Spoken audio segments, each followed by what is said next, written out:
All right, good day once again. You are welcome to FinAccount channel, and today we are going to learn something about accounting concepts and conventions. So in some books they will say accounting concepts and policies, and some books will also say accounting concepts and assumptions. When you say convention, what does it mean? In a general way, a convention is something that has been generally accepted as a way of doing something right. So when you come to our society, or let me say the school that we are in, there are certain things that is expected from someone to be a relevant habitual behavior that people supposed to put up. So if you are doing that thing, they see it to be like, oh, this is good. It has been accepted. It's a convention.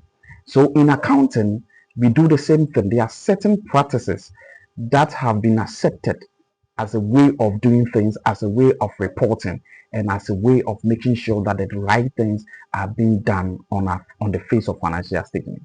So most of the things that we are doing, you might not see it to be in a quantitative manner. It's a qualitative manner. So you might not see it on the face of the financial statement.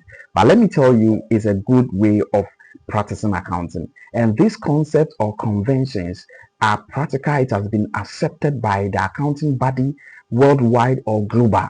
So whilst you are reporting your finances or you are reporting your information, some of the things that we do, it has been assumed that is a right way of doing the things.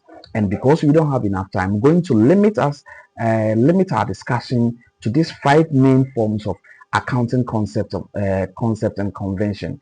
One, we can have the going concern. We can also have accrual. In some books, they call it matching. We can also have the consistency. We can have prudence. We can have duality. They are all part of what accounting concept and convention. So first of all, let's take going concern. It's simple. You see, with a going concern, it's an assumption, something that we believe that is working, that the moment a business is being set up, we have the rationale, we have the idea that the business will continue to be in an operational existence without curtailing its level of operations. Once a business is set up, let's use the business as an individual. The moment your parents come to K University, pay your school fees, pay your hostel bills, and you start school, the idea or the rationale behind them, behind their decision by bringing you to K University to come and study land economy or real estate or any program of your choice, they have the rationale that you are going to be in the business for the 4 years, graduate and come home successfully. That's the going concern. So it's a mindset businesses are having that. Okay, so if you are doing something, it means you have to think about sustainability. How can I sustain energy? How can I make sure that this non-current asset that I've acquired will last long, because I'm not going to leave the business now.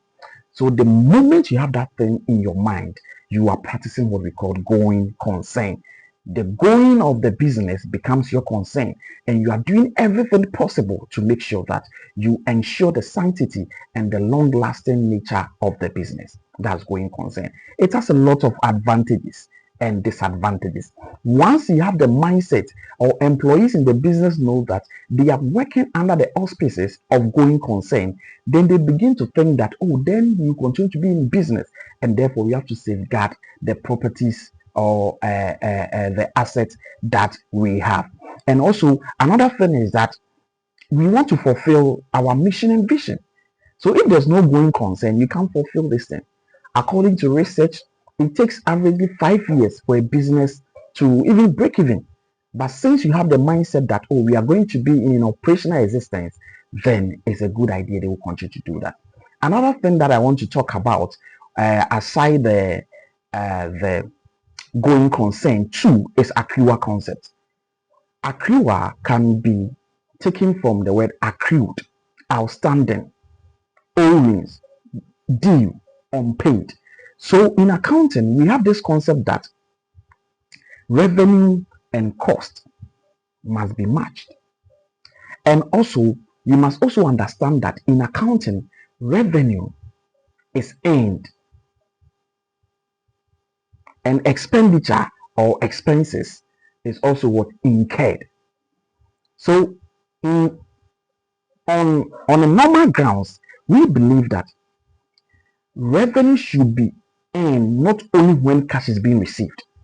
So the mere fact that someone buys something from you and pays 5,000, but meanwhile the real cost of the item the customers got from your end was 10,000.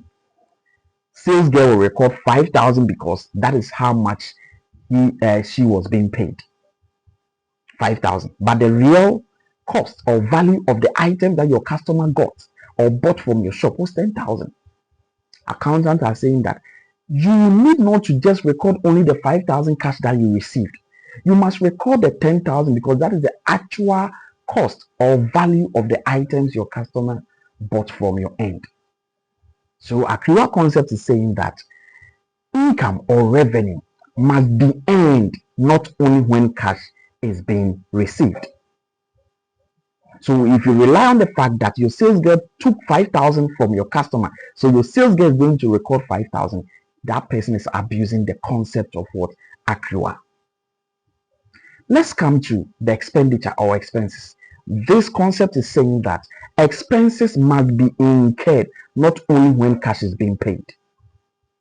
So at the end of the day, you have incurred electricity 10,000, but you paid 5,000.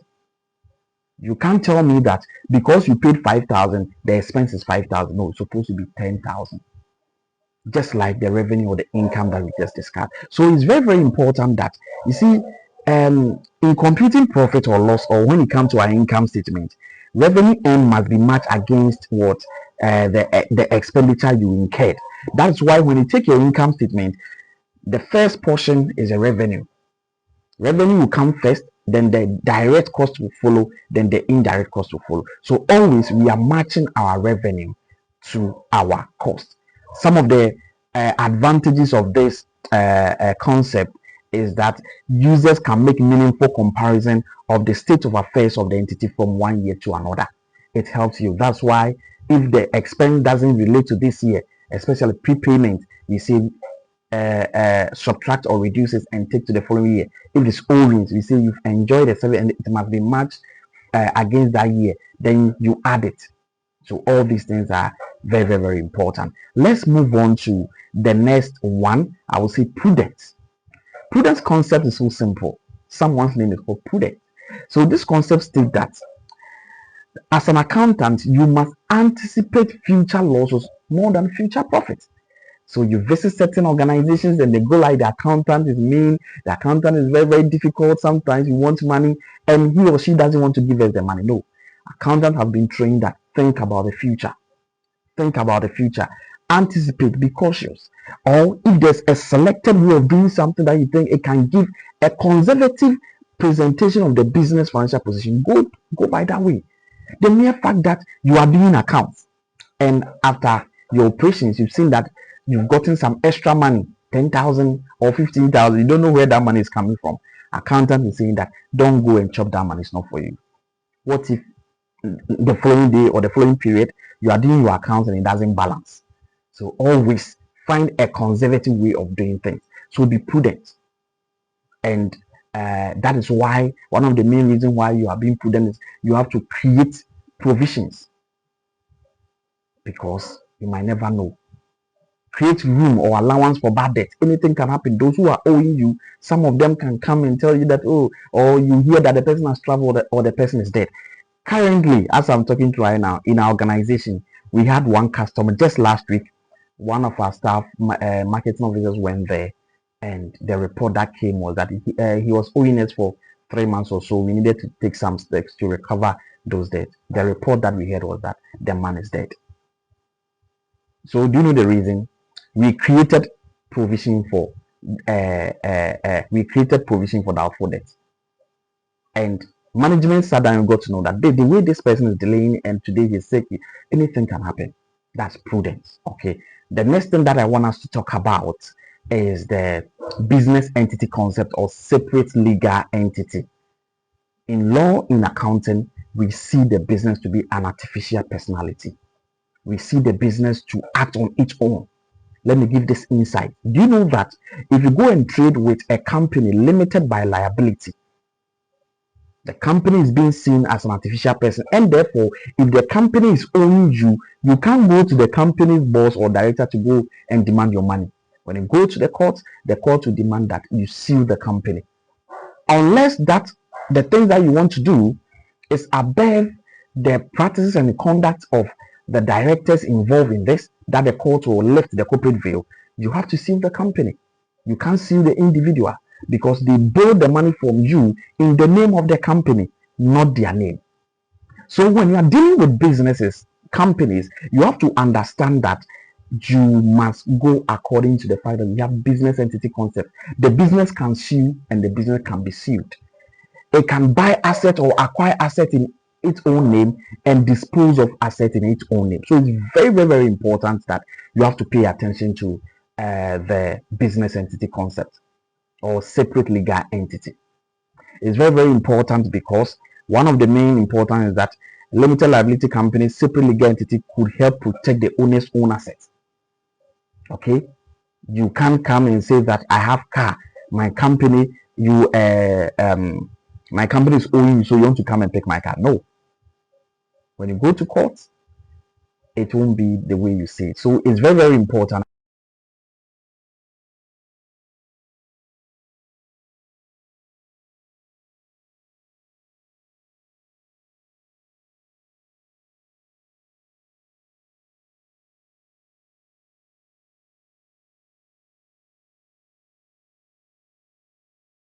Good. So let's continue. For every debit entry, there must be a corresponding credit entry. And for every credit entry, there must be a corresponding debit entry.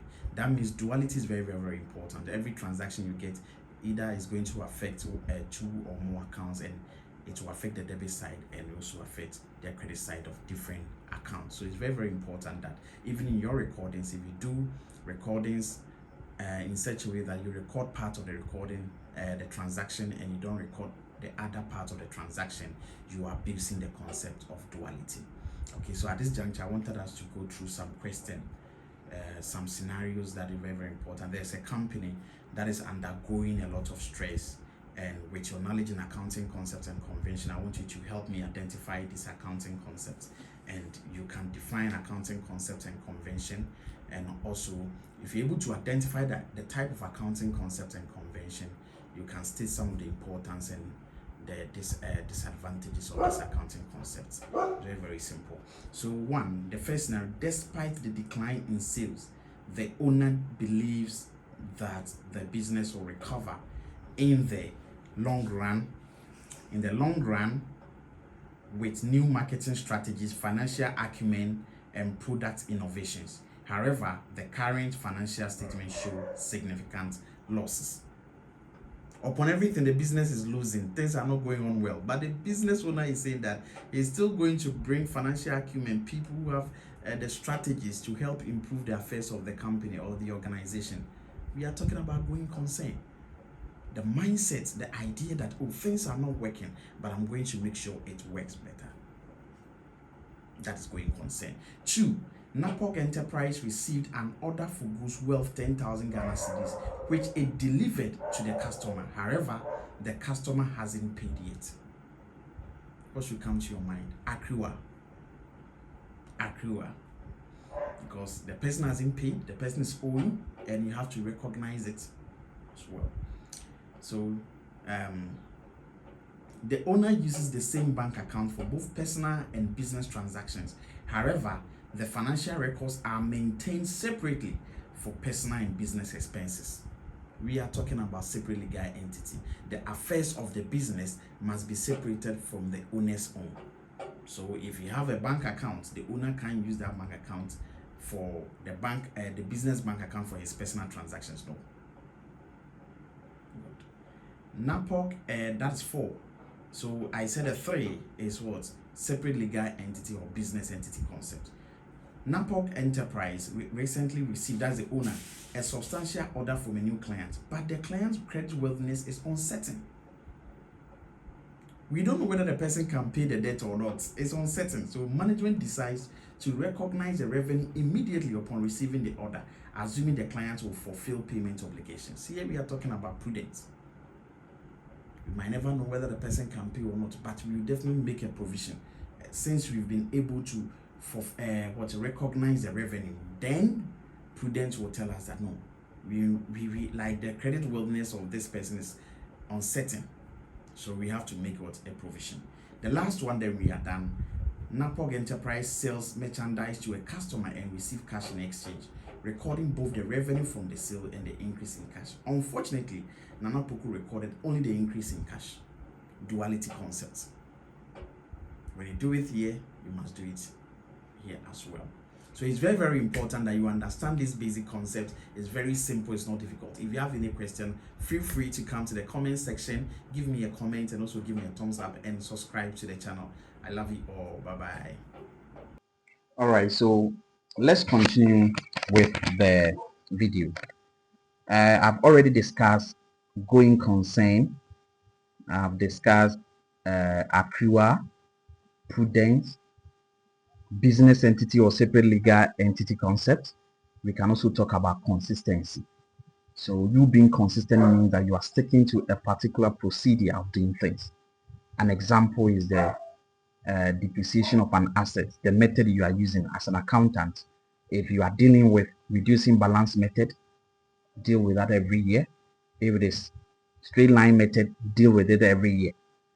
You don't come give different method this year and the following year you change the method. It won't augur well for the business and it's against the practices or the international financial reporting standards. Is very, very, very important. Good. So that's the consistency. I don't know whether let me also talk about let me see. I said I will be talking about 5 main things that will help you. We have going concern, accrual, prudence, business entity concept, consistency, and let me add this one, duality, meaning every transaction